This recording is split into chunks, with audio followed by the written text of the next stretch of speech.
Hello and welcome back to my channel. In today's video, we are going to be solving a problem that I have in my living room, specifically my couch. It is super uncomfortable and we are going to fix that. So a little bit of backstory in terms of our couch. We made the big move from Wisconsin to Florida a few years ago, and we decided not to bring our couch. We got rid of it because it was super heavy. It was a sleeper sofa, and we never used it as a sleeper sofa because it was so uncomfortable and it made the couch super heavy. So anyway, we decided not to bring it with us, and for a temporary solution, we decided to get a futon. Now, I wanted a little bit nicer of a futon. I don't know, so we settled on this one. You can see it behind me. I'll share some footage right here. And it was okay for a while. It's nice because obviously it folds down and we can use it for guests if we want to.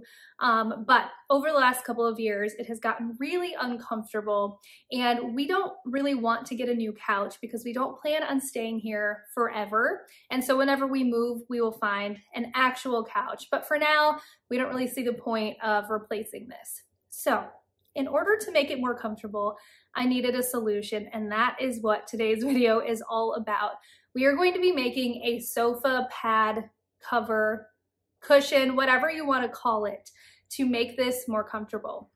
Over the last couple of months, I have been seeing these advertised to me, and they can range anywhere from like $30 to $90 if you're getting them on Etsy.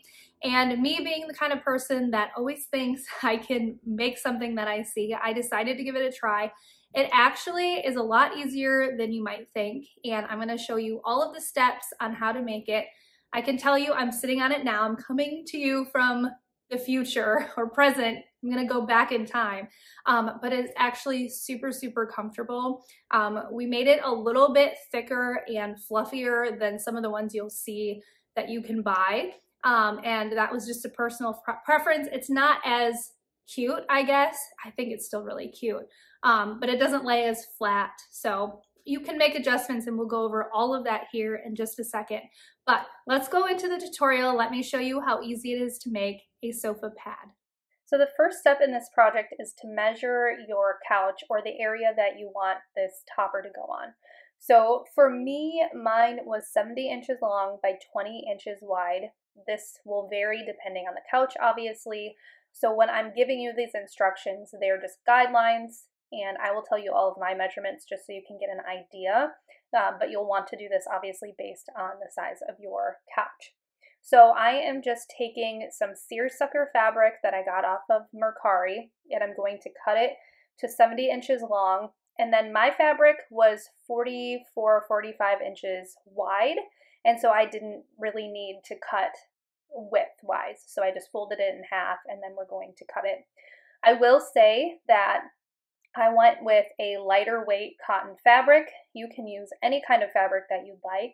I suggest searching on Mercari or Poshmark because I think that's the greenest way you can go, but you could go to Joann's. You could even get some sheets from Walmart or Target, something cheap. If you have some fabric on hand, go ahead and use that. Really, whatever you want to do and whatever is in your budget, you can find an option in any of those places. So now that my fabric is cut, I am going to, as I said, I have it folded in half, and I'm just going to pin around 2 of the sides. So really I have 3 openings because where I have it folded, that is one side that I don't have to worry about sewing. And I'm just going to pop a couple of pins in one of the short sides and then in the long open side. And you definitely don't have to do that, but that's just going to keep the fabric together and make it a little bit easier to sew, and it'll give you more accurate lines. So everything is lined up and you don't have to worry about that.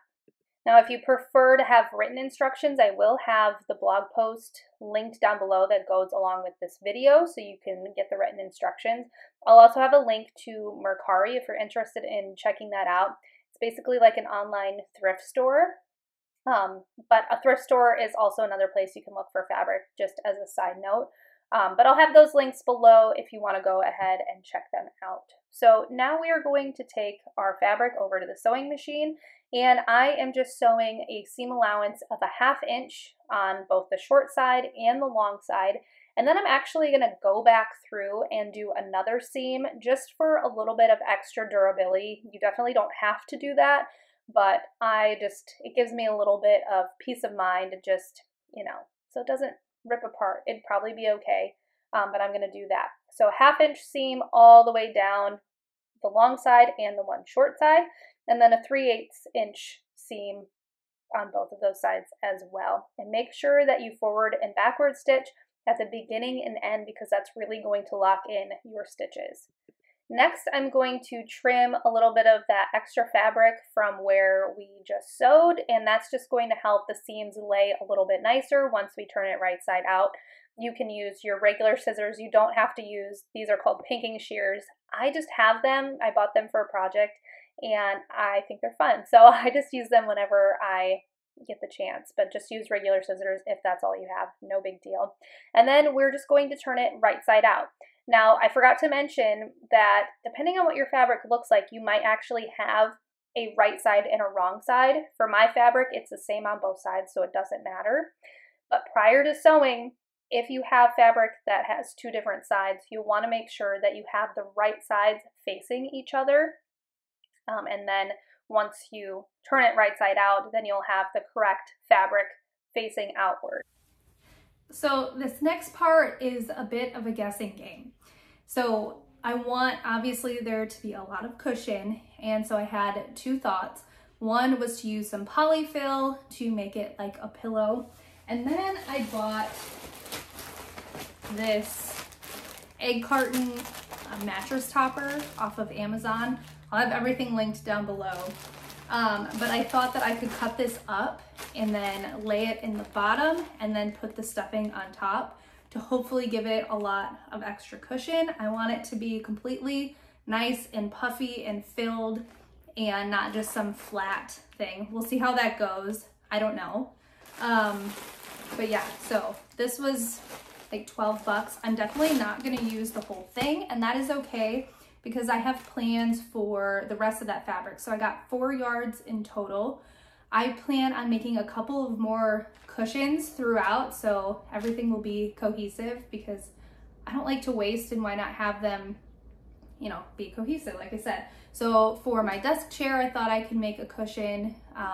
That might be a future video and blog post. We'll see about that. Depends on how much I have. I might be able to make something for my wooden bench that I have in my living room, and or maybe for my dining room table. We'll see, that's in the future. So I'm definitely gonna have enough of this to use for those projects. And then you saw me struggling earlier. I didn't know how much polyfill to get. It was definitely an estimate. I ordered it off of Amazon. I could have went to Joann's, but I think at that point I had so many projects that I was getting stuff for, and I had been going around and I didn't want to. So anyway, this giant box, this is 20 pounds of polyfill. I don't know if that's enough. It's gotta be enough, right? I mean, 20 pounds. So hopefully that's enough, and I'll have plenty left over for my other projects. So now I'm gonna cut down this foam topper and get to stuffing. So let's go. I saw this little chart that's on the box, and it says you can make at least 2 large pet beds. I'm thinking this is like 1.5 pet beds. So I didn't even know that was on there. Maybe it was on Amazon. I don't know. So here's a reference. This is how much this box will stuff.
This definitely does not have to look pretty, and all I'm doing is cutting the mattress topper in half and cutting it to the size that's going to fit within that basically sleeve that we had just created with the fabric.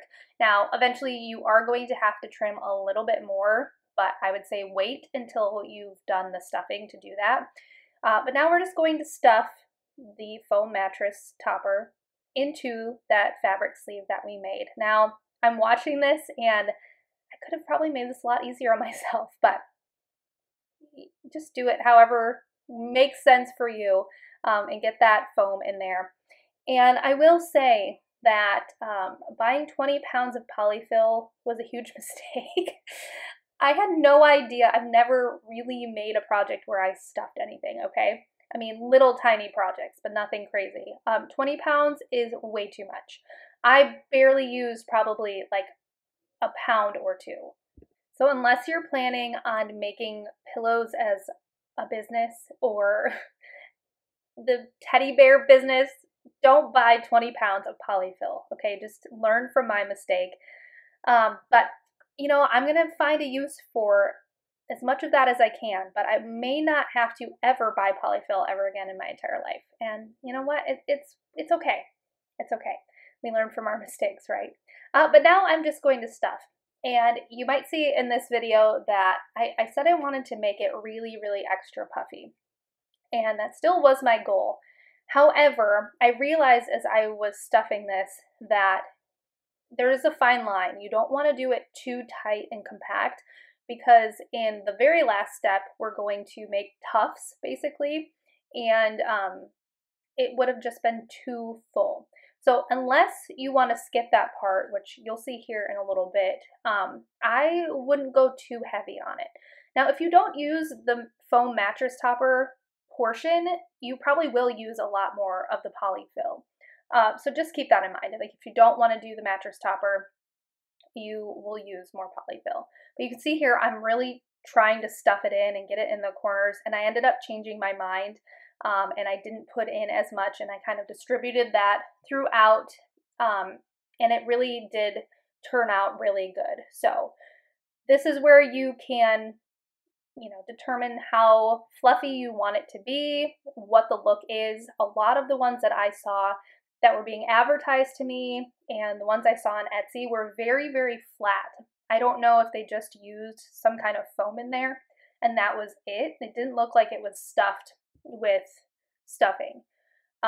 So this is where you can kind of play around with it and make it look however you want it. If you just want something thin, then go with just the mattress topper or a little bit of polyfill.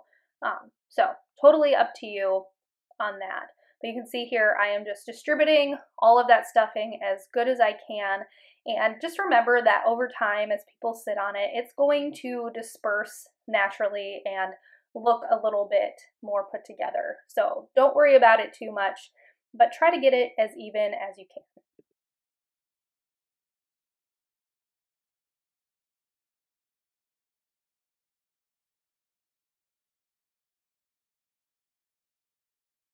Now I'm taking this back to the sewing machine, and this part is just a little bit tricky, but I know you can do it.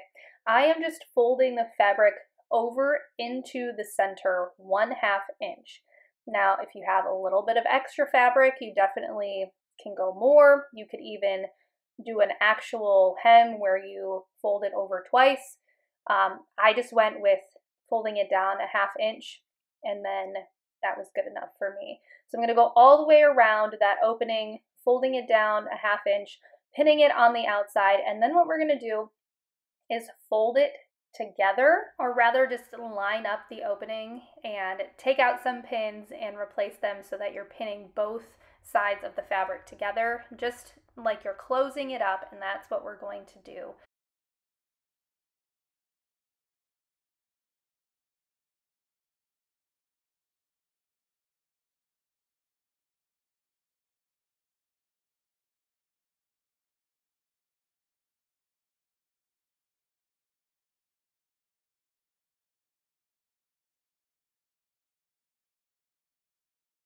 Then we'll take it over to the sewing machine and do what's called a top stitch. So you're trying to stitch as close to the opening as you can. I will say this part is a little bit hard because you want to make sure that the stuffing is not where you're sewing, so you kind of have to push it back. And at this point, the pillow, it's like a large pillow, we'll just call it that for now, is a little bit cumbersome. So what I did is I actually had a chair at the end of my desk to kind of drape the pillow over top, so it made it a little bit easier and I wasn't having to hold it. But make sure that you forward and backward stitch at the beginning and end as always, and just take your time. Like I said, it is a little bit difficult. It doesn't have to look perfect, so if you mess up a little bit, it's okay. And just make sure that you're capturing all of the layers of the fabric, and you are done sewing for this project. Now it's time to move on to the tufting. I think that's what you call it. I don't really know. I tried looking it up and I couldn't figure it out. I'm going to say tufting. You could leave your sofa pad just like this, but I wanted to make it look a little bit more put together. So what I'm doing is now I'm going to remeasure it, because once you sew it all together and stuff it, the measurement does change. So my final length turned out to be 68 inches. So then it was time to decide where to put these tufts. And so the easiest way that I could think of was, since it was an even number, and you could do this with an odd number as well, was to just divide it in half, and that was going to be the first one. So half is at 34 inches, and then if you divide the distance between the half mark and the ending, then you get another measurement, and it depends on how many you want. So my final locations of where I put them, they ended up being 8.5 inches apart. So I had the first one at 8.5 inches, then 17, then 25.5, then 34, which was the center point, 42.5, 51, and then 59.5. So those were all evenly spaced 8.5 inches. Math is not like my strongest suit. Maybe there's a better way to figure that out, and maybe you are better at that than I am. So figure it out however makes sense to you, and determine how far apart you want them. So once you've got all of that figured out, I suggest writing it down on a piece of paper just to make it a little bit easier. Then you need to determine how many rows you want, basically. So the width, the final width of mine was 20 inches, and so I decided to have 2 rows of them basically, and they were going to be at 5 inches and 15 inches. So for this part, what I did is we're going to start with the first one, and it's going to be 8.5 inches from the end in towards the left. What I did was I measured 8.5 inches to the left, placed a pin, and then what I did is from the right side, or the long side of the pillow, measured in 5 inches, because I wanted one at 5 and one at 15. So that first one is 8.5 inches down the length, and then 5 inches in towards the width. And then what I did is the same thing on the other side. So again, measuring in 8.5 inches down the length towards the left, and then measuring from the long side in 5 inches. So I have one pin at 5 inches and one at 15 inches on the width. And just to make sure that I have the placement right, I measured from both pins to make sure that they were 10 inches apart. Now this is going to be different for yours because your dimensions are probably not the same as mine, but hopefully this gives you a reference of how to place these. And then I just used a permanent marker. You can get a fabric marker or chalk if you have it, and do it that way. But then basically for the rest of the pillow, I just continued this, and I'm just double checking, that the length in between each of them going down the long side, so the first column, if you will, are 8.5 inches apart, and that the 2 going on the width are 10 inches apart. It's not going to be perfect because you've got, lumps and bumps, but at least it's going to look pretty uniform doing it this way. This was the easiest way that I could think of how to do it. Again, determine what is best for you. So now to create the tufts, it's actually pretty easy. I'm going to use this yarn thread. You could use a lot of different things. I wouldn't suggest using just regular thread that you're using in your sewing machine. You want something a little thicker. So I threaded it to the middle point of the yarn. I cut like a 15-inch piece, we'll say. and poked it down all the way through the entire mattress pad, through that point where we marked. Then I'm going to thread my needle back up through the bottom and up through that mark. So you first go all the way down, pull it all the way through, and then we're going back up the bottom, and you're going to poke it right back through that mark that we made. Pull it about halfway up, and then you're going to go to the left about 1/4 of an inch and press it back down and pull the needle all the way back through, down through the bottom. It should pretty easily go through all of the material because it's not thick or anything like that. So now you have your two ends of your thread, and we're going to pull them tight. Pull it as tight as you can. You don't want to like break your fabric or tear your fabric. You shouldn't anyway. But tie it as tight as you can, and I did 3 knots. Do however many you feel comfortable with, and that's it. Then you just cut it and you've made your first tuft. Now another option is to use some buttons. I did actually buy some buttons to do this project with, and I decided I didn't want them because I thought it might be a little bit uncomfortable. So I ended up just doing this method, but you could definitely do buttons. But here is how it turned out. It takes a little bit of time. It's really not that hard though. It's just a little repetitive. But here is the final result.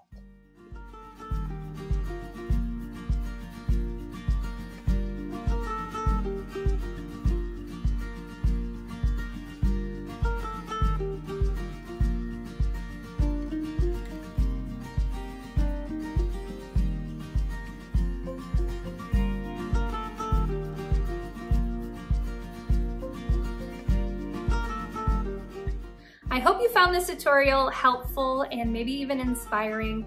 My goal with this channel and everything that I post is to break things down and make them a little bit more simple, and to let you know that you don't have to settle for the things that you have in your home. You can make adjustments to make them work better for you, and oftentimes you can DIY them on a budget. And so I hope that you got that from this tutorial. But if you want to see more videos like this, make sure that you hit the subscribe button, and if you want to be notified every time I upload a new video, you can also hit the bell notification. But thank you so much for being here. I greatly appreciate it, and I will see you next time.